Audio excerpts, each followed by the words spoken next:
બનાસકાંઠાની Deodar additional session કોર્ટનો મહત્વનો ઐતિહાસિક ચુકાદો 23 વર્ષ અગાઉ ડીસા તાલુકાના ધાણા ગામમાં જમીન મામલે થયેલ ધીંગાણામાં 41 આરોપીઓ દોષિત ઠર્યા। હાલમાં ધાણા ગામ જે છે એ લાખણી તાલુકામાં આવેલું છે। 23 વર્ષ અગાઉ જમીન મામલે બે જૂથ વચ્ચે મારામારી થતા બે વ્યક્તિના મોત નીપજ્યા હતા। દિયોદર એડિશનલ સેશન કોર્ટમાં કેસ ચાલતા કોર્ટે બંને પક્ષના 41 જેટલા આરોપીઓને આ જીવન કેદ ફટકારી છે। આપ જોઈ રહ્યા છો દ્રશ્યમાં આ 41 આરોપીઓને આ જીવન કેદની સજા ફટકારવામાં આવી છે। દિયોદર એડિશનલ સેશન કોર્ટે ઐતિહાસિક ચુકાદો આપતા આ જીવન કેદની સખત સજા ફટકારવામાં આવી છે। જમીન વિવાદ મામલે 23 વર્ષ અગાઉ બે જૂથો આમને સામને આવ્યા હતા। બંને જૂથો વચ્ચે મારામારી થઈ હતી। આ બંને જૂથોમાં બે લોકો મોતને ભેટ્યા હતા। 23 વર્ષ અગાઉ જમીન મામલે બે જૂથો વચ્ચે જ્યારે મારામારી થતા બે વ્યક્તિના મોત નીપજ્યા હતા। દિયોદર એડિશનલ સેશન કોર્ટે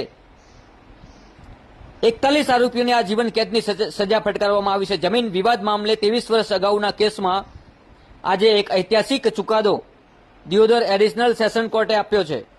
23 વર્ષ અગાઉ આગથલા પોલીસ મથકે સામસામે બંને પક્ષે ફરિયાદ નોંધાવી હતી। મારામારીના બંને પક્ષમાંથી બે વ્યક્તિના મોત નીપજ્યા હતા। આખરે 23 વર્ષે આ ચુકાદો આવ્યો છે। દિયોદર એડિશનલ સેશન કોર્ટે તમામ આરોપીઓને દોષિત ઠેરવી આ જીવન કેદની સજા ફટકારવામાં આવી છે। આપ જોઈ રહ્યા છો દ્રશ્યમાં આ એ જ 41 જેટલા ટોટલ આરોપીઓને આ જીવન કેદની સજા ફટકારવામાં આવી છે। કેટલીક ચર્ચા વિચારણાઓ બાદ 23 વર્ષે આખરે આ એક દિયોદર એડિશનલ સેશન કોર્ટે મહત્વનો અને ઐતિહાસિક ચુકાદો આપ્યો છે। ગુજરાતના ઇતિહાસમાં કહી શકાય તો પણ ચાલે। લાખણી તાલુકાના ધાણા ગામે જમીન મામલે આ ધીંગાણું થયું હતું અને ધીંગાણામાં બે લોકોના મોત નીપજ્યા હતા। જમીનનો વિવાદ કેટલાય પરિવારોને આજે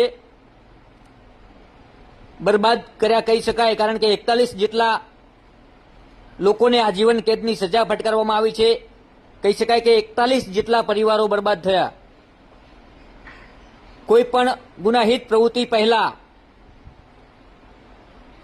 પરિવારની સામે જોવું, પરિવારની પાછળ જોવું કે આપણી પાછળ કેટલા લોકો નિર્ભર છે।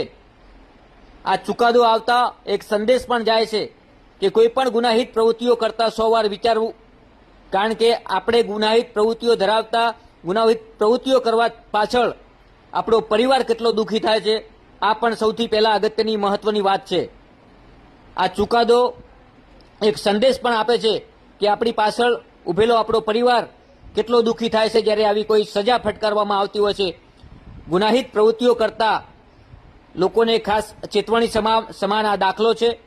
દિયોદર સેશન કોર્ટનો દિયોદર એડિશનલ સેશન કોર્ટમાં આ કેસ 23 વર્ષે એનું રિઝલ્ટ આવ્યું છે અને 23 વર્ષ બાદ 41 જેટલા આરોપીઓને જ્યારે એક ઐતિહાસિક ચુકાદો આપીને 41 આરોપીઓને આજીવન કેદની સજા ફટકારી હોય તો આ એક દાખલો છે।